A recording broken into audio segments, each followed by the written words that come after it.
കോളേജിന്റെ ഫ്രണ്ട് കണ്ടപ്പോൾ തന്നെ കുട്ടികൾക്കൊക്കെ മനസ്സിലായിട്ടുണ്ടാവും കറണ്ടിലുള്ളതെന്ന് പറഞ്ഞാൽ ബാംഗ്ലൂരുള്ള ഏറ്റവും വലിയ ക്യാമ്പസ് ആയിട്ടുള്ള ഈസ്റ്റ് പോയിന്റ് ഗ്രൂപ്പ് ഓഫ് ഇൻസ്റ്റിറ്റ്യൂഷൻസിന്റെ ഫ്രണ്ടിലായിട്ടാണുള്ളത്. പിന്നെ ഇത്തവണ കോളേജ് കാണാനായിട്ടുള്ളപ്പോൾ ഞാൻ ആൻസിയും കൂടെ കൂട്ടി കേട്ടോ. ആൻസിയെ മാത്രമല്ല, ആൻസിയും കൂട്ടി പിള്ളേരെയും കൂട്ടിയിട്ടുണ്ട്. വേറൊന്നല്ല, ഒരു 1 വീക്ക് പ്രോഗ്രാം ആയിരുന്നു. അപ്പോൾ ആൻസിക്ക് എന്തായാലും നമ്മൾ അഡ്മിഷൻ ചെയ്യുന്ന കോളേജസ് ഒക്കെ കാണണമെന്ന് ഭയങ്കര ആഗ്രഹമാണ്. അപ്പോൾ എന്തായാലും ഒരാഴ്ച പിന്നെ പിള്ളേരെ നാട്ടിൽ നടത്താൻ പറ്റത്തില്ല. അതുകൊണ്ട് പിള്ളേരെയൊക്കെ കൂട്ടിയിട്ടാണ് വന്നത്. പിള്ളേർ കോളേജിൻ്റെ അകത്ത് പാർക്കൊക്കെ ഉണ്ട്, അവിടെ കളിച്ചിട്ടാണുള്ളത് കേട്ടോ. ഈസ്റ്റ് പോയിന്റ് ഗ്രൂപ്പ് ഓഫ് ഇൻസ്റ്റിറ്റ്യൂഷൻസിനെ കുറിച്ച് പറയുകയാണെങ്കിൽ കറന്റ് നമുക്കിന്ന് ബാംഗ്ലൂരിൽ അവൈലബിൾ ആയിട്ടുള്ളതിൽ വെച്ചിട്ട് ഏറ്റവും ബിഗ്ഗസ്റ്റ് ക്യാമ്പസ് ഉള്ള ഒരു കോളേജാണ് east point group of institutions. Biggest campus മാത്രമല്ല കേട്ടോ, ഏറ്റവും ക്വാളിറ്റി ഓഫ് എഡ്യൂക്കേഷൻ കൊടുക്കുന്ന ഒരു കോളേജ് കൂടെയാണ് ഈസ്റ്റ് പോയിന്റ് ഗ്രൂപ്പ് എന്ന് പറയേണ്ടത് തന്നെ വരും. സോ ആൻസി എങ്ങനെയുണ്ട് കോളേജ് കണ്ടിട്ട്? എക്സൈറ്റഡ് ആയോ കോളേജ് കണ്ടിട്ട്? ബിക്കോസ് എനിക്ക് തോന്നുന്നു ആൻസി ഒരു 3-4 കോളേജസ് ഒക്കെ ഓൾറെഡി നമ്മൾ വന്നതിന് ശേഷം പോയി കണ്ടു. അതുമായിട്ട് കമ്പയർ ചെയ്യുമ്പോൾ എങ്ങനെയുണ്ട് ഈസ്റ്റ് പോയിന്റ്? ഏറ്റവും ബെസ്റ്റ് ആയിട്ടുള്ള ഒരു ക്യാമ്പസ് അല്ലേ? ഭയങ്കര ഗ്രീൻ ആയിട്ടുള്ള ക്യാമ്പസ് ആണ്. ഇതൊരു കോളേജാണെന്ന് തോന്നുന്നില്ല. അകത്ത് കയറുമ്പോൾ ഒരു പാർക്കിന്റെ ഫീലിംഗ് ഒക്കെ ഉണ്ടല്ലേ. സോ നമുക്കിവിടെ മെയിൻ ആയിട്ടുള്ള കോഴ്സസ് ഏതൊക്കെയാണെന്ന് അറിയാം. നമുക്കിവിടെ MBBS അവൈലബിൾ ആണ്. മാക്സിമം എല്ലാ ഡിപ്പാർട്ട്മെന്റ്സിന്റെ PG അവൈലബിൾ ആണ്. ദെൻ BSc നഴ്സിംഗ് അവൈലബിൾ ആണ്. പിന്നെയുള്ള അലൈഡ് പ്രോഗ്രാംസ് അവൈലബിൾ ആണ്. മീൻസ് നമുക്ക് BSc radiology, BSc MLT, BSc cardiac science ഒക്കെ പോലുള്ള അലൈഡ് പ്രോഗ്രാംസ് അവൈലബൾ ആണ്. പിന്നെ നമുക്ക് ഫാർമസി പ്രോഗ്രാംസ് ഉണ്ട്, ദെൻ എഞ്ചിനീയറിംഗ് ഉണ്ട്, ആർട്സ് ആൻഡ് സയൻസ് ഉണ്ട്, മാനേജ്മെന്റ് പ്രോഗ്രാംസ് ഉണ്ട്. അത് കൂടാണ്ട് എന്തുണ്ട്, നമ്മുടെ BCA, BCom, ദെൻ BBA പോലുള്ള പ്രോഗ്രാംസും അവൈലബിൾ ആണ്. സോ നമുക്കൊരു കാര്യം ചെയ്യാൻ നമുക്ക് നേരെ കോളേജിന്റെ അകത്തോട്ട് പോയിട്ട് നമ്മുടെ കോളേജൊക്കെ ഫുള്ളായിട്ട് കാണാം. അതിനുശേഷം കോളേജിനകത്ത് എന്തൊക്കെ ഫെസിലിറ്റി ആണ് ഉള്ളതെന്ന് ഒന്ന് നോക്കാം. പോലെ നമ്മുടെ കോളേജിന്റെ അകത്തോട്ട് ഫസ്റ്റ് കയറുന്ന സമയത്ത് എന്ന് പറഞ്ഞാൽ എന്തുണ്ട്, നമ്മുടെ ലെഫ്റ്റ് സൈഡിലായിട്ട് നമ്മുടെ ഒരു സെക്യൂരിറ്റി ഏരിയ ഒക്കെ ഉണ്ട്. ഇവിടെ 1-2 സെക്യൂരിറ്റിമാരൊക്കെ ഇരിപ്പുണ്ട്. ഇവിടെ വിസിറ്റേഴ്സ് രജിസ്റ്റർ അങ്ങനെയുള്ള കാര്യങ്ങളൊക്കെ സെപ്പറേറ്റ് തന്നെ കീപ്പ് ചെയ്യുന്നുണ്ട്. നമ്മൾ വന്നപ്പോൾ നമ്മളിവിടെ പിടിച്ചു ചേർത്തിട്ട് നമ്മൾ ഡീറ്റെയിൽസ് ഒക്കെ എഴുതി മേടിച്ചു കേട്ടോ. കാര്യം വേറൊന്നല്ല, പുറത്തുനിന്ന് ആർക്കും അങ്ങനെ ഈസി ആയിട്ട് കയറാനായിട്ട് ഇങ്ങോട്ട് പറ്റത്തില്ല. അതിന് വേറൊരു കാര്യം ഞാൻ കാണിച്ചു തരാം. ബിക്കോസ് ഇനി ക്ലാസ്സിനകത്ത് കയറണമെങ്കിൽ സ്റ്റുഡന്റ് ID വേണം കേട്ടോ. സ്റ്റുഡന്റ് ID സ്വൈപ്പ് ചെയ്തിട്ട് ക്ലാസ്സിൽ കയറാൻ പറ്റത്തുള്ളൂ. അങ്ങനെ ഫുള്ളി സെക്യൂർഡ് ആയിട്ടുള്ള ഒരു ക്യാമ്പസ് ആണ്. എന്തായാലും നമുക്ക് ഉള്ളിലോട്ട് കയറാം കേട്ടോ. ഈ ഫെബ്രുവരി മാസം അവസാനത്ത് പോലും ഈ ക്ലൈമറ്റ് മെയിൻറ്റെയിൻ ചെയ്യുന്ന പറഞ്ഞാൽ വലിയൊരു കാര്യം തന്നെയാണ് കേട്ടോ. പിന്നെ ഒരു ക്യാമ്പസ് ഭയങ്കര വൈഡ് ആയിട്ടുള്ള ഒരു ക്യാമ്പസാണ്. ആൻസി നമ്മുടെ മെഡിക്കൽ കോളേജ് വരുന്ന ആ ഒരു പോർഷനിലാണ് കേട്ടോ. നമുക്ക് നേരത്തെ എന്ന് പറഞ്ഞാൽ നമ്മുടെ മെഡിക്കൽ കോളേജിലെ ഇതിൻ്റെ ഉള്ളിൽ കൂടെ നടന്നു പോകാനായിട്ടൊരു വഴി ഉണ്ടായിരുന്നേ. പക്ഷേ ഇപ്പോഴെന്ന് പറഞ്ഞു കഴിഞ്ഞാൽ നമുക്ക് മെഡിക്കൽ കോളേജിൽ പോകണമെങ്കിൽ പുറത്തുകൂടെ പോകാനുള്ള ഓപ്ഷൻ മാത്രമേ ഉള്ളൂ. കാര്യം വണ്ടി ഇതുവഴി കടത്തി വരുന്നില്ല. കാര്യം ഭയങ്കര റഷ് ആയിട്ടുള്ള ഒരു ക്യാമ്പസ് അല്ലേ. ഏകദേശം മോർ ദാൻ 10,000 സ്റ്റുഡൻസ് ഇവിടെ പഠിക്കുന്നുണ്ട്. പിന്നെ ആൻസി അറിഞ്ഞില്ല, ഇവിടെ ടോട്ടലായിട്ട് നമുക്ക് 66 പ്രോഗ്രാംസ് ആണുള്ളത്. ഓക്കെ, പിന്നെ NAC അഗ്രിഗേറ്റഡ് ആയിട്ടുള്ള ഒരു ക്യാമ്പസാണ്. ഓക്കെ, അതായത് NAC അക്രഡിറ്റേഷൻ എന്ന് പറഞ്ഞു കഴിഞ്ഞാൽ ഇന്ത്യയിൽ തന്നെ NAC അക്രഡിറ്റേഷനുള്ള കോളേജസിൻ്റെ എണ്ണം വളരെ വളരെ കുറവാണ്. സോ ഇത്രയേറെ ഫെസിലിറ്റി ഉള്ള ഒരു ക്യാമ്പസിൽ സ്റ്റുഡൻസിനൊക്കെ പോയി പഠിക്കാൻ പറ്റുമെന്ന് പറഞ്ഞാൽ വലിയ കാര്യം തന്നെയാണ് അല്ലേ. ഇന്നിപ്പം രാവിലെ ഇത്രയും വിരിഞ്ഞിപ്പോണ്ടല്ലോ, കൊള്ളാമല്ലേ. ആ ഒരു സെൻട്രൽ പോർഷനിലായിട്ടൊരു ഫൗണ്ടൈനും നമ്മുടെ ഐ ലവ് ഈസ്റ്റ് പോയിന്റ് കൊള്ളാമല്ലേ. അതിൻ്റെ കൂടെ ചെടിയും അതിൻ്റെ ഒരു കളറൊക്കെ സെറ്റായിട്ടുണ്ടല്ലേ. മെയിൻ്റനൻസിൻ്റെ കാര്യത്തിലൊന്നും പറയേണ്ട ആവശ്യമില്ല. തറയിൽ ഒരു എല്ലാ പോലും വീണ് കിടപ്പില്ല. മനസ്സിലായി എനിക്ക്. ഇവരെങ്ങനെയാണ് ഇതെല്ലാ ദിവസവും ഇത് ക്ലീൻ ചെയ്യുന്നതെന്നാണ് മനസ്സിലാവാത്തത്. അപ്പോൾ ഇവിടുന്ന് വരുന്നതെന്ന് പറഞ്ഞാൽ നമ്മുടെ ഹയർ എഡ്യൂക്കേഷൻ ബ്ലോക്ക് എന്ന് പറഞ്ഞു കഴിഞ്ഞാൽ നമ്മുടെ ഡിഗ്രി പ്രോഗ്രാംസ്, അത് കൂടാണ്ട് പിന്നെ വരുന്നതെന്ന് പറഞ്ഞു കഴിഞ്ഞാൽ MBA, MCA ഇത്തരത്തിലുള്ള പ്രോഗ്രാംസ് എല്ലാം വരുന്ന ബ്ലോക്ക് ഇവിടെയാണ് വരുന്നത്. ഡിഗ്രി കോളേജിൻ്റെ ബ്ലോക്ക് ഇവിടെയാണ് വരുന്നത്. ഇനി ഞാൻ നിങ്ങളിനി കാണിക്കാൻ പോകുന്നതെന്ന് പറഞ്ഞാൽ ഭയങ്കര ഒരു കാര്യം കേട്ടോ. നിങ്ങൾ ഇതിനകത്ത് വെച്ചിരിക്കുന്ന കാര്യങ്ങൾ നോക്കിയോ. അതായത് ഈ ഒരു ക്യാമ്പസിൽ പഠിച്ചിട്ട് ടോട്ടലായിട്ട് പ്ലേസ്മെൻറ്റ് കിട്ടിയേക്കുന്നതെന്ന് പറഞ്ഞാൽ ആൻസി 97% പിള്ളേർക്ക് പ്ലേസ്മെന്റ് കിട്ടിയിട്ടുണ്ട് കേട്ടോ. ഓൾമോസ്റ്റ് 97% പിള്ളേർക്ക് പ്ലേസ്മെന്റ് കിട്ടിയിട്ടുണ്ട്. ഇനി വേറൊരു കാര്യം കാണിച്ചു തരാം. ഹയസ്റ്റ് സാലറി കിട്ടിയേക്കുന്നത് 25 ലക്ഷം പെർ ആനാണ്. ഓക്കെ, 25 lakh പെർ ആന എന്ത് ചെയ്തിട്ടുണ്ട് ഇവിടെ ഹയസ്റ്റ് സാലറി മേടിച്ചിരിക്കുന്ന സ്റ്റുഡൻസ് ഉണ്ട്. പിന്നെ ഈ 97% പിള്ളേർ പ്ലേസ് അയക്കുന്നതിൻ്റെ ആവറേജ് പാക്കേജ് 5.5 ലക്ഷം പെർ ആനാണ്. മനസ്സിലായോ? അതായത് ഏറ്റവും കൂടുതൽ 25 ലക്ഷം കിട്ടിയിട്ടുണ്ട്. ഇനി ഈ 97% സ്റ്റുഡൻസിൻ്റെ ഒരു ആവറേജ് നോക്കിക്കഴിഞ്ഞാൽ എന്തായി 5.5 lakh പെർ ആനാണ് വന്നേക്കുന്നത്. മനസ്സിലായോ? ഇനി ഇവിടെ വന്നേക്കുന്ന റിക്രൂട്ട്മെന്റ് പാർട്ട്നേഴ്സ് ഉള്ളത് 350+ കമ്പനീസ്, മോർ ദാൻ 350+ കമ്പനീസ് എന്ത് ചെയ്തിട്ടുണ്ട് ഇവിടെ വന്നിട്ട്.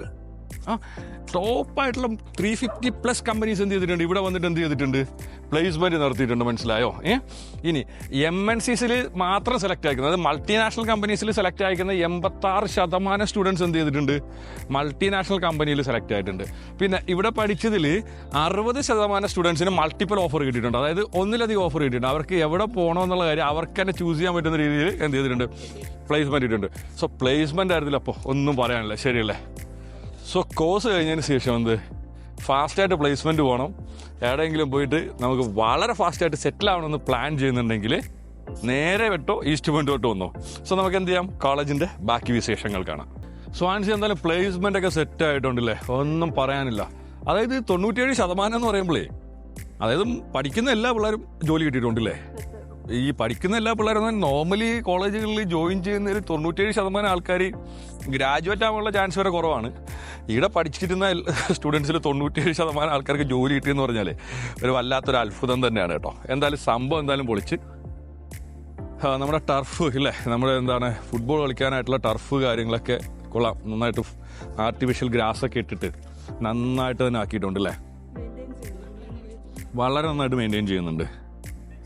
ഇവിടെ നമ്മൾ അങ്ങോട്ട് പോകുമ്പോൾ പിന്നെ വരുന്നതെന്ന് പറഞ്ഞാലേ, നമ്മുടെ ചെയർമാൻ്റെ ഓഫീസ് വരുന്നുണ്ട്, ദെൻ അഡ്മിഷൻ ഓഫീസ് വരുന്നുണ്ട്, ട്രസ്റ്റ് ഓഫീസ് വരുന്നുണ്ട്, പിന്നെ ഗേൾസിൻ്റെ ഹോസ്റ്റൽ, ക്യാൻറ്റീന്, കഫറ്റേരിയ അങ്ങനെയുള്ള സംഭവങ്ങളൊക്കെ ഇനി അങ്ങോട്ടാണ് വരുന്നത് കേട്ടോ. നമുക്ക് അങ്ങോട്ട് പോയാലോ. നമ്മുടെ ക്യാൻറ്റീനായി, ക്യാൻറ്റീൻ്റെ മുകളിലായിട്ടാണ് നമ്മുടെ ഗേൾസിൻ്റെ ഹോസ്റ്റൽ വരുന്നത് കേട്ടോ. ക്യാൻറ്റീൻ്റെ ബാക്കിലും എന്താണ് ക്യാൻറ്റീൻ്റെ മുകളിലായിട്ടാണ് നമ്മുടെ ഗേൾസിൻ്റെ ഹോസ്റ്റൽ വരുന്നത്.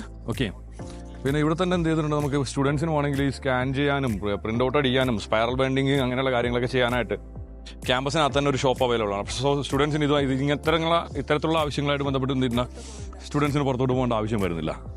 മെക്കാനിക്കൽ എഞ്ചിനീയറിംഗ് ബ്ലോക്കിൻ്റെ അടുത്ത് തന്നെ എന്ത് ചെയ്തിട്ടുണ്ട്, ചെറിയൊരു കഫറ്റേരിയ ഉണ്ട്. അവിടെ നിന്ന് സ്റ്റുഡൻസിന് വന്ന് കോഫിയോ ബാക്കിയുള്ള കാര്യങ്ങളൊക്കെ മേടിച്ച് കുടിക്കാനായിട്ടുള്ള സംവിധാനം ഉണ്ട്.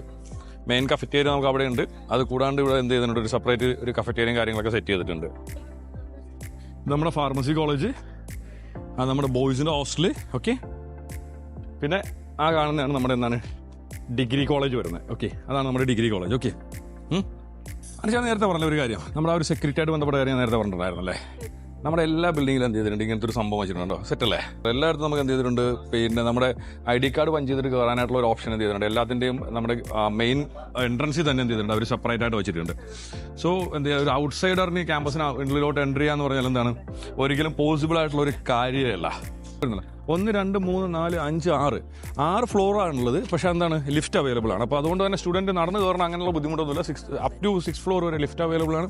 ദെൻ എന്തുണ്ട്, ഇവിടെ തന്നെ ലോണ്ടറി ബാക്കിയുള്ള കാര്യങ്ങളൊക്കെ അവൈലബിൾ ആണ്. ഓക്കെ, ഓ ഇത് കടലോളം കുട്ടികളുണ്ടല്ലോടാ, കടലോളം കുട്ടികളില്ലേ.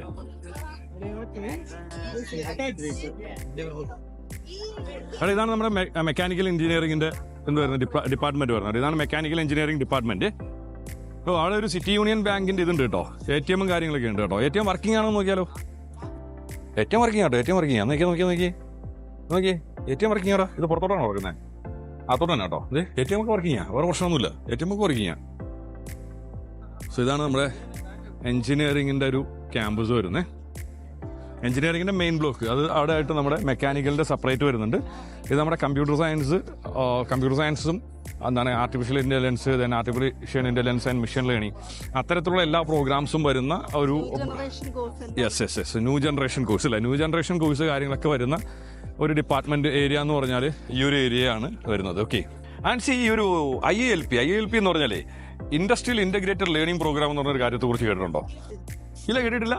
അങ്ങനെ ഒരു സംഭവം ഉണ്ട് കേട്ടോ. വേറൊന്നല്ല, നമ്മുടെ ഈസ്റ്റ് പോയിന്റ് ഗ്രൂപ്പ് ഓഫ് ഇൻസ്റ്റിറ്റ്യൂഷൻസിലെ ഇന്ന് വേൾഡിലുള്ള ഏറ്റവും ടോപ്പായിട്ടുള്ള കമ്പനീസുമായിട്ട് എന്ത് ചെയ്തിട്ടുണ്ട്, അവരൊരു കൊളാബറേഷൻ ഉണ്ടാക്കിയിട്ടുണ്ട്. ഇപ്പോൾ കമ്പനീസിനെ കുറിച്ച് പറയുകയാണെങ്കിൽ ഇൻഫോസിസ്, മൈക്രോസോഫ്റ്റ്, ഒറാക്കിൾ, ആപ്പിൾ, ഇത്തരത്തിലൊക്കെയുള്ള വളരെ ടോപ്പായിട്ടുള്ള ഏകദേശം 12 കമ്പനീസുമായിട്ട് എന്ത് ചെയ്തിട്ടുണ്ട്, മെർജ് ചെയ്തിട്ട് അവരുണ്ടാക്കിയിരിക്കുന്ന ഒരു പ്രോഗ്രാമാണ് സംഭവം. ഇതിലൂടെ ഇവർ ചെയ്യുന്നതെന്ന് പറഞ്ഞാൽ എന്താണെന്നറിയോ, ഇപ്പോൾ ഇൻഫോസിസ്, മൈക്രോസോഫ്റ്റ് അല്ലെങ്കിൽ എന്താണ് നമ്മുടെ ഗൂഗിൾ ക്ലൗഡൊക്കെ പോലെയുള്ള മൾട്ടിനാഷണൽ കമ്പനീസിലെ സ്റ്റാഫ് വന്നിട്ട് എന്ത് ചെയ്യും, നമ്മുടെ ഇവിടെയുള്ള ഫാക്കൽറ്റീസിന് എന്ത് കൊടുക്കും, ട്രെയിനിങ് കൊടുക്കും.